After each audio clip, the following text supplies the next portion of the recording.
पुराणों में बताया गया है कि एक समय था जब ऋषि मृकंड अपनी निःसंतानता से दुखी थे। उन्होंने कठोर तपस्या की, भगवान शिव का व्रत रखा और एक ही प्रार्थना की, हे भगवान शिव, मुझे पुत्र का वरदान दीजिए।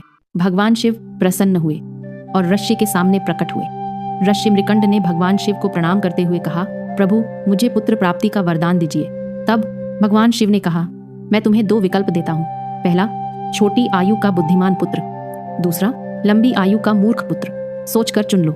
ऋषि मृकंड ने प्रार्थना करते हुए कहा, मुझे बुद्धिमान और भक्त पुत्र ही चाहिए, चाहे उसकी आयु छोटी ही क्यों न हो। और कुछ समय बाद उनके घर में एक बच्चे का जन्म हुआ और उसका नाम मार्कंडेय रखा गया। बालक मार्कंडेय बचपन से ही शिव भक्त थे। उनका मन सिर्फ पूजा पाठ, जाप और ध्यान में ही लगता था। वो हर दिन शिवलिंग के सामने बैठकर ओम नमः शिवाय का जाप करते थे। पर एक सच उनके माता पिता को सता रहा था।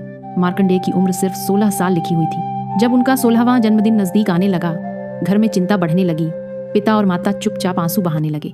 मार्कंडेय ने पूछा, माँ, पिताजी, आप क्यों रोते हैं? उन्होंने कहा, बेटा, तेरी उम्र पूरी होने वाली है। तब मार्कंडेय मुस्कुराकर बोले, जब तक मेरे सिर पर भगवान भोलेनाथ का हाथ है, मुझे कोई छू भी नहीं सकता।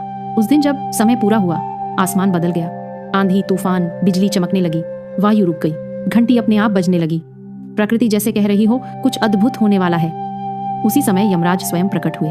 उन्होंने कहा, मार्कंडेय, तेरी आयु पूरी हो चुकी है, चलो हमारे साथ। मार्कंडेय उस समय मंदिर में भगवान शिव की पूजा कर रहे थे।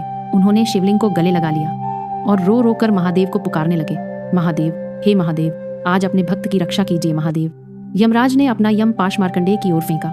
पाश जाकर सीधा शिवलिंग पर गिर गया। तभी शिवलिंग से तेज प्रकाश निकला। धरती कांप उठी।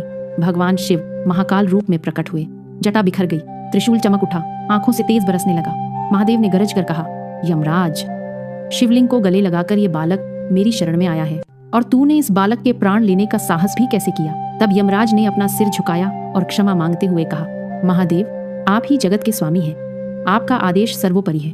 भगवान शिव ने मार्कंडेय के सिर पर हाथ रखा और आशीर्वाद दिया, आज से तुम चिरायु हो पुत्र। जब तक प्रलय ना आए तब तक तुम्हारा कुछ नहीं बिगड़ेगा।